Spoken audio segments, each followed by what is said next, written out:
आप देख रहे हैं SPN9 न्यूज़ और स्वागत है आपका हमारे खास प्रोग्राम में। मैं हूं आपके साथ अभिलाष। 2019 लोकसभा चुनावों का दौर जारी है और अब सियासत जो है एक के बाद एक गर्म होती चली जा रही है। जैसे जैसे चुनाव की तारीखें नज़दीक आती जा रही हैं, 11 अप्रैल का पहला चरण नज़दीक आता जा रहा है, वैसे वैसे सभी राजनीतिक पार्टियों में हलचल तेज हो चुकी है। ऐसे में एक बड़ा फैसला सामने आया है समाजवादी पार्टी की तरफ से। जी हाँ, विरासत की सीट अखिलेश यादव को मिली है। यहाँ से आजमगढ़ से अखिलेश यादव चुनाव लड़ेंगे इस बार लोकसभा का, और वहीं रामपुर की सीट जो है वो आजम खान साहब को दी गई है। अखिलेश यादव आजमगढ़ से चुनाव में उतरेंगे और साफ तौर पर सपा बसपा का जो गठबंधन है, बुआ भतीजे का जो गठबंधन है, वो पूरी तरह से उत्तर प्रदेश की राजनीति में भूचाल ला सकता है।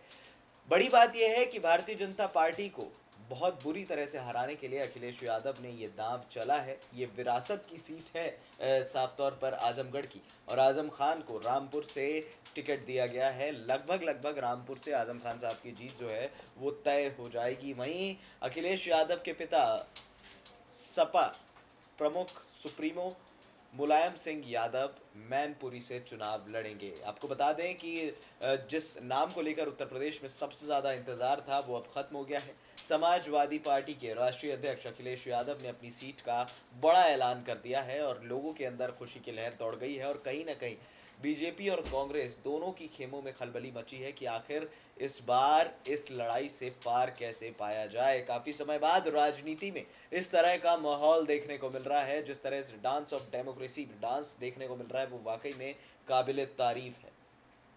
वहीं आपको बता दें कि उनके पिता मुलायम सिंह यादव की विरासत को संभालते हुए अखिलेश यादव यहाँ से लोकसभा चुनाव लड़ेंगे।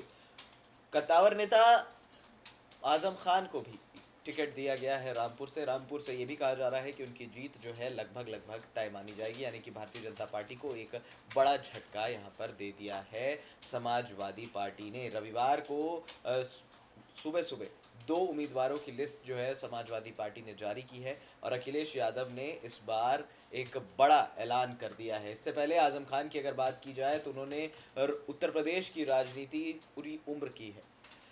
आपको बता दें कि 9 बार वो विधायक बन चुके हैं और 5 बार उत्तर प्रदेश की सरकार में मंत्री पद भी संभाल चुके हैं। संसद की राजनीति में उनका तजुर्बा बेहद कम है और वो सिर्फ राज्यसभा सांसद जो कि 196 से 2002 तक वो रहे हैं।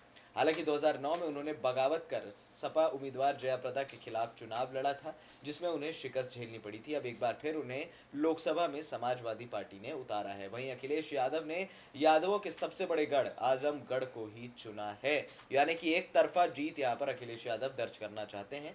इस सीट से उनके पिता मुलायम सिंह यादव ने 2014 में लोकसभा चुनाव जीता था। अब मुलायम सिंह मैनपुरी से लड़ रहे हैं। ऐसे में अखिलेश यादव ने यहां से चुनाव लड़ने का फैसला किया है। 2017 के विधानसभा चुनावों में पार्टी को करारी शिकस्त मिली थी, ये सभी जानते हैं, और उसके बाद अखिलेश यादव ने इस बार लोकसभा चुनाव लड़ने का पूरी तरह से मन बना लिया है।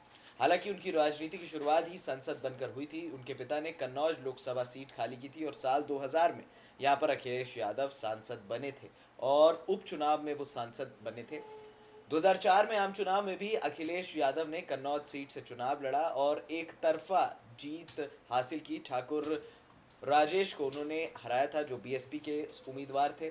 वही बात कि अब यहाँ पर सियासत जितनी गर्म होती चली जा रही है, यहाँ पर एक के बाद एक झटके जो हैं प्रत्याशियों की लिस्ट जारी करते हुए लगते चले जा रहे हैं।